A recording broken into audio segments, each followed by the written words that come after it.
I remember as a young boy at 5 years old, we lived in Illinois, and Forest, Illinois. It was in between one of my dad's tours, and he was working at the federal prison there up in Pontiac. And I would walk myself to church. We had a little church down at the end of our alley.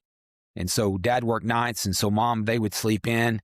And my siblings, I don't know, I can't recall. I'm sure they were probably still in bed. But I remember getting up Sunday up on my own and getting dressed and going to church. I don't. When you were 5? Yeah, I was 5. I was in kindergarten, Meadowbrook Elementary School, Forest, Illinois. Mm-hmm. I would walk to that little church down there.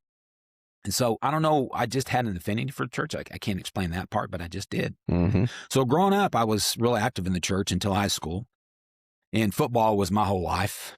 I had an uncle who was a football player, and he played for Cincinnati and on a scholarship. And my brother James played for the Mountaineers, West Virginia, on a scholarship. And that was my dream. That's where I was heading. Got into my junior year, got in some trouble. Was ineligible to play, and then went. I had to go to the JP, and nothing serious. So I was fined and paid those fines, and that was it. My senior year, got caught up again with some trouble. Went back to that same JP. Oh, he was like, "Oh, you're back." Yeah. Okay. So anyway, my high school years where I really didn't kind of walked away from the Lord, and but at the end of my senior year, I went to the third time to that JP, and it's the same JP. And I thought this was it. It was a criminal mischief, and I thought I wasn't going to finish school. I mean, I was really scared.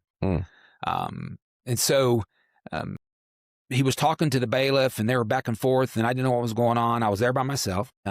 So no, I didn't have a lawyer or anything because it wasn't that, and my parents were working. So, and I was 17. So my dad said, "Well, you got yourself in trouble. You're going to deal with it." So anyway, I don't want to belabor too much, but he gets off the bench, starts walking towards the railing, and I'm thinking, they're taking me. I thought they were going to arrest me.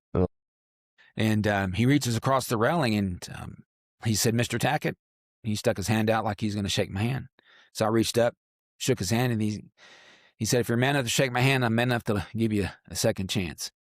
So the plaintiffs didn't show up, and their attorney didn't show up. So there were some mitigating circumstances there that he was able to do this for me.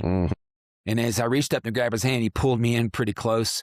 I could smell the cigarettes on his breath. Yeah. He that close, and he whispered and said, "I don't want you to see in my courtroom again." And I walked out of there, and my life changed. I had a very profound experience with God shortly after that. It wasn't religious. It wasn't in the church. It was on an old country road in Gwinnett County, Kentucky. And next thing I know, I found myself on my knees in that old country road right there on the side of the road. I mean, I was... I remember telling God, I'm done. I don't want this life. I don't want to live the way I'm living. And a real true experience with God, and my life changed. Ended up via Salt Lake City, Utah for a short minute. Ended up in Bible College in Southern California, and that's where my life really began to build. I got into a great little church there. 4 years, almost 5 years there, was deeply discipled by the church.